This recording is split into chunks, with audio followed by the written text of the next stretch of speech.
অজানা সত্যের সত্যি ভৌতিক ঘটনা সিরিজের আরও একটি নতুন এপিসোডে সবাইকে স্বাগত। সঙ্গে রয়েছি আমি রাজর্ষি। অজানা সত্যে বিভিন্ন মানুষদের জীবনে ঘটে যাওয়া বিভিন্ন অলৌকিক এবং সত্যি ভৌতিক ঘটনা শোনানো হয়। প্রতি বুধবার এবং শনিবার ঠিক রাত 10টায় অজানা সত্যের নতুন নতুন এপিসোড আসতে থাকে। আজ শনিবার, ঘড়িতে বাজে ঠিক রাত 10টা এবং আপনাদের সকলকে স্বাগত জানাচ্ছি অজানা সত্যের আরও একটি নতুন এপিসোডে। আজকের এই এপিসোডে আপনারা শুনবেন দুটি সত্যি ভৌতিক ঘটনা। আজকের যে প্রথম ঘটনাটি আপনারা শুনবেন সেই ঘটনাটি একটি স্কুলের অভিশপ্ত ক্যান্টিনকে কেন্দ্র করে ঘটে যাওয়া একটি ভয়ঙ্কর ঘটনা। এর সঙ্গে আপনারা যে দ্বিতীয় ঘটনাটি শুনবেন সেটি একটি হোস্টেলে ঘটে যাওয়া ঘটনা। দুটি জমজমাট ঘটনা নিয়ে আজ আমি হাজির হয়েছি এবং আশা করছি আজকের এপিসোড আপনাদের ভালো লাগবে এবং আপনারা ভয় পাবেন। আপনাদের মধ্যে থেকে যারা যারা আমাকে ঘটনা পাঠাতে চান তারা খুব সহজেই আমাকে ঘটনা পাঠাতে পারবেন।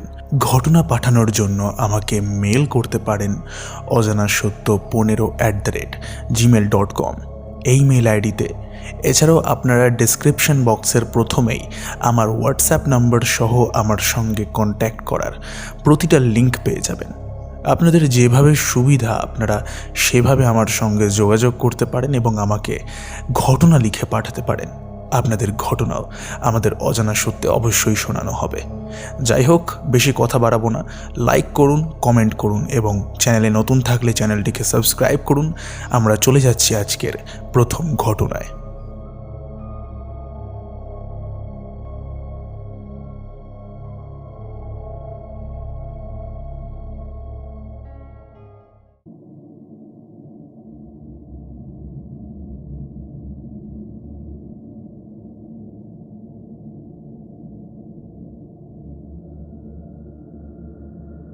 নমস্কার দাদা, আমার নাম রিতম দাস। আমি অজানা সত্যের একজন পুরনো শ্রোতা। আজ অনেক দিন বাদ আমি তোমাকে ঘটনা লিখছি। এর আগেও আমি তোমাকে ঘটনা লিখে পাঠিয়েছি এবং তুমি সেই ঘটনা পড়ে শুনিয়েছিলে। আজ আবারও একটি ঘটনা আমি তোমার সঙ্গে শেয়ার করব, যেটা আমার নিজের স্কুল লাইফে ঘটেছিল। তো বেশি কথা না বাড়িয়ে শুরু করছি ঘটনাটা। ঘটনাটা ঘটেছে 2006 সালে। তখন আমি থাকতাম হালালপুর নামের একটি জায়গায়। এলাকাটাকে ঠিকমতো গ্রামও বলা চলে না, আবার শহরও বলা চলে না। আমি হালালপুরের পার্শ্ববর্তী একটি স্কুলে তখন পড়াশুনো করতাম। এরপর অনেক বয়স পেরোয় এবং আমি হাই স্কুলে উঠি। হাই স্কুলে ওঠার পর নতুন বন্ধু বান্ধবদের সঙ্গে দেখা হয় আর ভালোভাবে মেলামেশা শুরু হয়। বিশেষ একটি কারণে আমি স্কুলের নামটা বলতে বাধ্য নই। আমরা প্রথম স্কুলটাকে ঘুরে দেখতাম, কারণ স্কুলটা ভালোই বড় ছিল। স্কুলের লাইব্রেরি, বাথরুম সব কিছু আমরা ঘুরেছি। তবে কিছু কিছু এমন জায়গা ছিল যেই জায়গাগুলোতে আমাদের যাওয়া বারণ ছিল। সেই জায়গাগুলোকে বন্ধ রাখা হয়েছিল এবং সিনিয়রদের কাছ থেকে শুনেছিলাম হেডমাস্টার সবাইকে সেই ঘরগুলোর সামনে যেতে কঠোরভাবে বারণ করে দিয়েছে। তবে এর কারণটা আমার বন্ধুদের জানতে ইচ্ছে ছিল কিনা জানি না, তবে আমার জানতে খুবই ইচ্ছে ছিল সেই ঘরগুলোতে এমন কি আছে যে সবাই যেতে বারণ করছে। এর কারণটা তো আমাকে বের করতেই হবে। আমি সারাক্ষণই একটি দরজার সামনে খুবই ঘুরে বেড়াতাম। সেই দরজাটাও বন্ধ দরজার মধ্যে একটি ছিল। সবসময় চেষ্টা করতাম ভেতরটাকে দেখার, বিভিন্ন ফাঁক দিয়ে, কোনো দরজার ফাটল দিয়ে। তবে কখনোই আমি সফল হইনি। ভেতরে যে কি আছে আমি কোনোদিনও দেখতে পাইনি। আমি খুব কষ্টে স্কুলের দারোয়ানের কাছ থেকে জানতে পারি সেই রুমটির কথা। দারোয়ানটি বলল সেই রুমটি নাকি আগে ক্যান্টিন ছিল, বিশেষ একটি কারণে সেটিকে বন্ধ করে দেওয়া হয়েছে। এরপর অনেক দিন কেটে যায়। আমরা যেহেতু তখন ছোট, আমরা স্কুলে বন্ধুবান্ধব মিলে দৌড়াদৌড়ি করে বেড়াতাম, একে ওকে ধরে বেড়াতাম, যেরকমটা হয় আর কি, তুমি জানো আশা করছি। তো স্কুলে থাকতে থাকতে চারিপাশটা ভালো মতন জেনে গিয়েছিলাম যে কোথা দিয়ে কোথায় যেতে হয়, কোথা দিয়ে কোন ঘরে যাওয়ার রাস্তা আছে। এমনই একদিন আমি একটা রুম দিয়ে সেই বন্ধ ক্যান্টিনে যাওয়ার রাস্তা খুঁজে পাই। একটি ছোট্ট গলির মতো রাস্তা ছিল, যেখান দিয়ে কোনো সিনিয়র দাদারা যেতে পারবে না। তবে আমি যেহেতু চেহারায় একটু রোগা ছিলাম, তো আমি ভেতর দিয়ে অনায়াসেই ঢুকে যেতে পারতাম। শুধু একটু জামা কাপড়টা নোংরা হতো। তো আমি যেহেতু সেই রুমে ঢোকার একটা রাস্তা পেয়ে গেছি, তাই আর জামা কাপড়ের কথা চিন্তা করিনি। ও একটু নোংরা হলে হবে, তবে ভেতরে কি আছে আমি দেখতে চাই। তো যেমন ভাবা তেমন কাজ। আমি সেই ফাঁক দিয়ে সেই ক্যান্টিনের মধ্যে ঢুকে পড়ি। জামা কাপড় একটু নোংরা হয়ে যায়, তবে আমি ঢুকে যেরকম দৃশ্যটা দেখি সেই দৃশ্যের ব্যাপারে একটু বর্ণনা দিই। আমি দেখি একটা বেঞ্চ ভেঙে উল্টে পড়ে রয়েছে। ঘরটা বড্ড অন্ধকার। আমার কেমন যেন গাটা ভার ভার হওয়া শুরু করছে, কারণ ওই রুমটায় ঢোকার পর বাইরের কোনো শব্দ কানে আসছিল না। একটা গুমোট ভাব ছিল ঘরটায়, আর তার সঙ্গে ছিল খুবই পচা বিশ্রী গন্ধ। আমার সেই পরিবেশটা পছন্দ হয়নি। আমার গা গোলানো শুরু হয়ে গেছিল। এমন সময় আমি যখন বেরোতে যাব, হঠাৎ আমি একটা শব্দ পাই। আমি দেখি পেছনের সেই ভাঙা বেঞ্চটা আপনা আপনি কাঁপতে আরম্ভ করেছে, যেন মনে হচ্ছে কেউ সেই বেঞ্চটাকে ধরে নাড়াচ্ছে। সেই মুহূর্তেই আমার মনে হলো কে যেন আমার ঘাড়ে চেপে বসেছে। আমি নড়তে পারছি না, আমার হাত পা কেমন যেন জমে গেছে। আমি চোখে মুখে অন্ধকার দেখছি।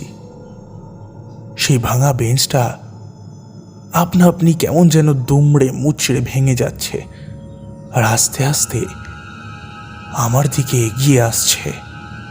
আমি এবার স্পষ্ট বুঝতে পারছি আমার মাথার চুলটাকে কেউ যেন টেনে ধরে রয়েছে। আমার মাথায় ব্যথা হচ্ছে, তবে কিছু করতে পারছি না। চিৎকার করার চেষ্টা করছি, তবে যেন গলা দিয়ে স্বর বেরোচ্ছে না। এ আমার কি হলো? এমন সময় আমাকে ডান দিক দিয়ে দারোয়ান আমার হাতটাকে ধরে টানল, এবং আমি সেই সরু গলি দিয়ে নিমেষের মধ্যে বেরিয়ে আসি। আর দারোয়ানের কোলের ওপরে আমি অজ্ঞান হয়ে যাই। যখন আমার জ্ঞান ফেরে, আমি নিজেকে অফিস রুমে পাই। দেখি আমার বন্ধুবান্ধব, দারোয়ান এবং কিছু সিনিয়র দাদারা দাঁড়িয়ে আছে। আমার জ্ঞান ফেরার সঙ্গে সঙ্গে হেডমাস্টারকে ডাকা হয়। হেডমাস্টার ততক্ষণে আমার গার্জিয়ান কল করে দিয়েছে। আমাকে তিনি বলেন, তোমাদের সবাইকে না বারবার বারণ করেছি সেই বন্ধ দরজাগুলোর সামনে তোমরা যাবে না, তোমরা তাও কেন যাচ্ছ ওখানে? আমি বলে উঠি, সামান্য দেখতে গেছিলাম যে ভেতরটায় কি আছে। তখন সমস্ত ঘটনা আমি হেডমাস্টারকে খুলে বলি। হেডমাস্টার ঘটনাটা শুনবার পর প্রচণ্ড ভয় পেয়ে যান এবং বলে ওঠেন, এই যাত্রায় তুমি বেঁচে গেছো, তবে ভবিষ্যতেও ওই দরজাগুলোর সামনে যেও না। ওই জায়গাগুলো পবিত্র নয়। ওই জায়গাগুলোতে কেউ একজন থাকে যাকে আমরাও অনুভব করেছি, তবে কখনো সেখান থেকে বের করতে পারিনি। সবাই যখন প্রশ্ন করে যে কে থাকে সেখানে, হেডমাস্টার আর কথা বলেন না। তিনি চেপে যান এবং শুধু রেগে গিয়ে একটাই কথা বলেন, আর যাবে না কেউ ওই ঘরের সামনে। এরপর দাদা আমার মা বাবা আসে এবং মা বাবাকে অনেক অপমানিত হতে হয় এবং তারপর আমাকে বাড়ি নিয়ে যাওয়া হয়। দাদা, এটাই ছিল আমার জীবনে ঘটে যাওয়া একটা ঘটনা। আশা করছি ঘটনাটা তোমার ভালো লেগেছে। এবং আমার প্রশ্ন, মাস্টারমশাই যেরকম বললেন যে সেই ঘরে কেউ একজন থাকে, তোমার কি মনে হয় রাজর্ষিদা, সেই ঘরে কে থাকে? এবং আমার সঙ্গে যে এই ঘটনাটা ঘটেছে, এটা কেন ঘটেছে? সকল শ্রোতার কাছে আমি প্রশ্ন তুললাম, আশা করছি এর উত্তরটা পাবো।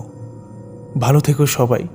রাজর্ষিদা, এইভাবেই ঘটনা শোনাতে থেকো আর এগিয়ে চলো।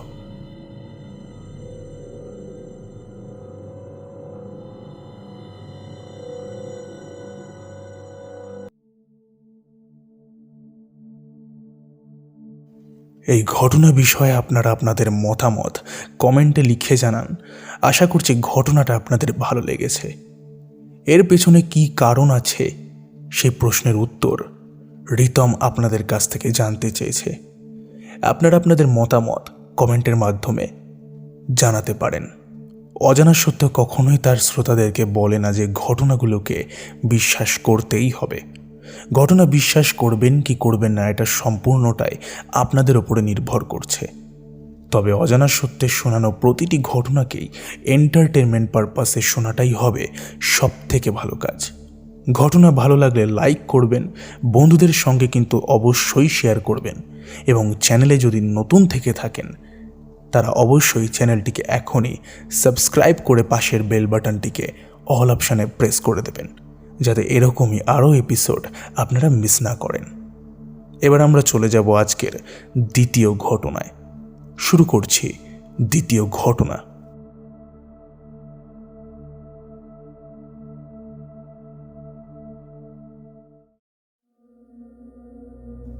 ঘটনা লিখেছেন রেশমি সিনহা। তিনি যেরকম করে লিখেছেন আমি সেরকম করেই পড়ে শোনাচ্ছি। নমস্কার রাজর্ষিদা, কেমন আছো?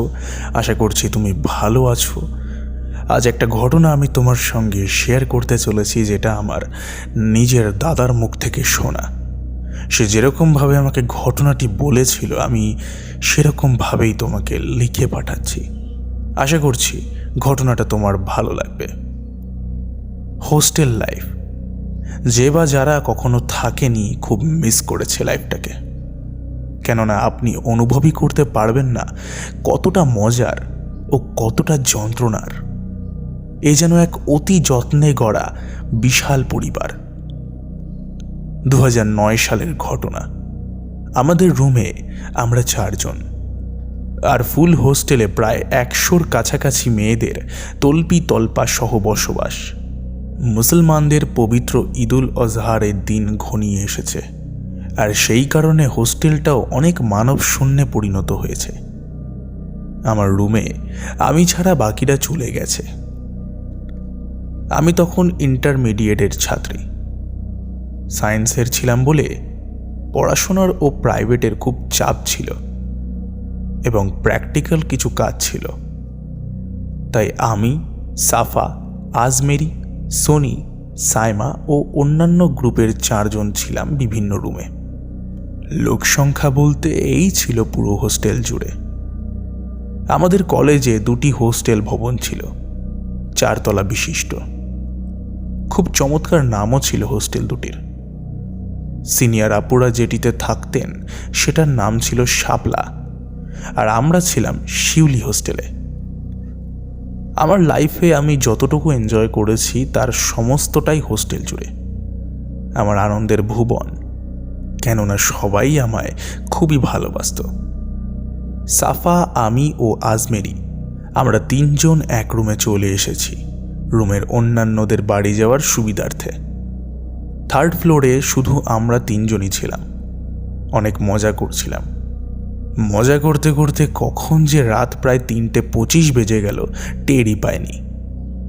হঠাৎ সাফা দরজা খুলল এবং বলল, তোরা দাঁড়াতো, করিডর দিয়ে এত রাতে কারা হাঁটছে সেটা একটু দেখে আসি।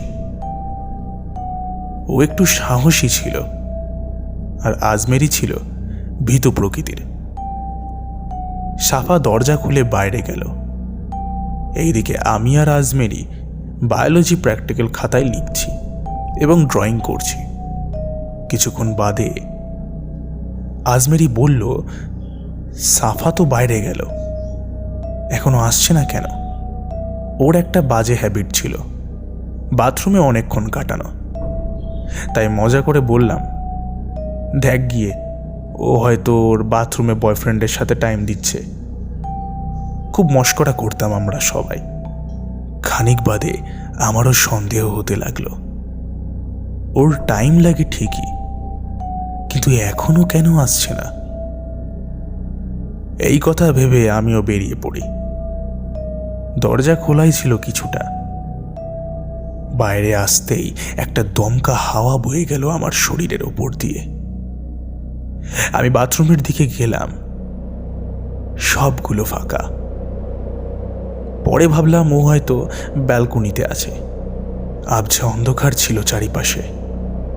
হালকা ছাদের আলোয় আমি দেখতে পেলাম সামনে কে যেন দাঁড়িয়ে আছে। আমি ধরে নিলাম ওটাই সাফা, তাই পা টিপে টিপে আস্তে আস্তে হাঁটতে লাগলাম। ওর কাছাকাছি এসে ওর ঘাড়ে হাত দিতেই বিকট একটা অট্ট হাসিতে ফেটে পড়ল। আমি বললাম, আমায় ভয় দেখানো হচ্ছে তাই না? আমার দিকে ঘুরতেই আমি যা দেখলাম তা দেখার পর আমি আর সেখানে দাঁড়িয়ে থাকতে পারিনি।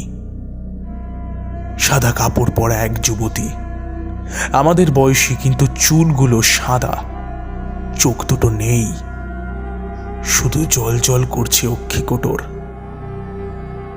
ইয়া বড় মুখ! এ তো মুখ নয়, যেন বিশাল অন্ধকার গহ্বর। রক্তের নেশায় মত্ত, কি বিশ্রী গন্ধ! আমি তো ভয়ে কেঁপে উঠেছি। আমার সমস্ত শরীর অবশ হয়ে গেছে। অনেক চিৎকার করছি, কিন্তু মনে হচ্ছে গলা দিয়ে কোনো আওয়াজ বেরোচ্ছে না। আমি দোয়া পড়তে চেষ্টা করছি। এইদিকে আমার শরীরে মনে হচ্ছে ছুরির মতো যেন কিছু একটা ঢুকছে।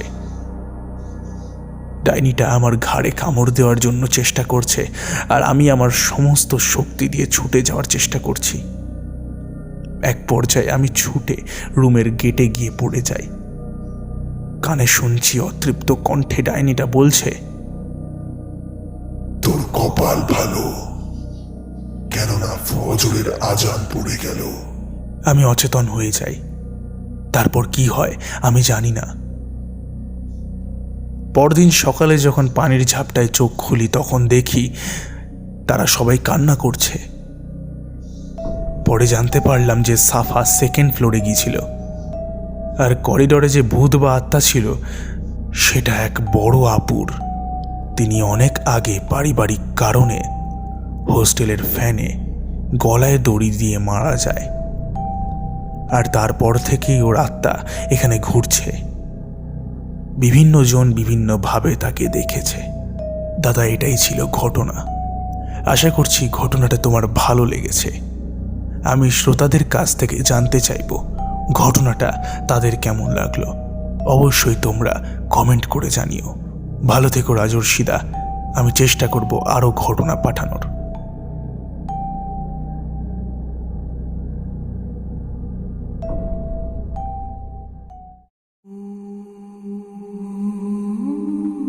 বেশ জমজমাট একটি ঘটনা আমরা শুনে নিলাম, এবং আশা করছি এই ঘটনাটা আপনাদেরকে ভয় পাইয়েছে। চলে যাব আমরা আজকের শাউট আউট পর্বে। কমেন্ট করেছেন Biswajit Das, P gaming YT, Sumitra Pattanayak. আমাদের সঙ্গে রয়েছেন সবিতা পাল, বিদাস FF, অমিতা ঠাকুর, বিবেক দাস, রিপন সাহা, গীতা গোস্বাম। কমেন্ট করেছেন প্রতনু ব্যানার্জি, কমেন্ট করেছেন CM ফটোগ্রাফি। আমাদের সঙ্গে রয়েছেন অমিত ভট্টাচার্য, প্রতনু ব্যানার্জি, জয় বণিক, তানিয়া মল্লিক, অল্পনা চক্রবর্তী। আমাদের সঙ্গে রয়েছেন রাহুল দাস, কমেন্ট করেছেন অজন্তা হরি, নন্দিনী দে। আমাদের সঙ্গে রয়েছেন চুমকি ঘোষ, কমেন্ট করেছেন সেরা সাহিত্য। আমাদের সঙ্গে রয়েছেন সৌমিত্র সর্দার, কমেন্ট করেছেন নিতু কুমার। সকলকে অসংখ্য পরিমাণে ধন্যবাদ কমেন্ট করবার জন্য। এইভাবেই আপনারা কমেন্ট করতে থাকুন, ভালোবাসা দিতে থাকুন এবং এপিসোডগুলোকে বেশি করে শেয়ার করতে থাকুন। আশা করছি আমাদের অজানা সত্য আরও বড় হবে। দেখা হবে আবার পরের এপিসোডে। ততক্ষণের জন্য stay happy and stay safe এবং যুক্ত থাকুন আমাদের অজানা সত্যের সঙ্গে, কারণ অজানা সত্য মানেই রহস্যের এক অন্য দুনিয়া।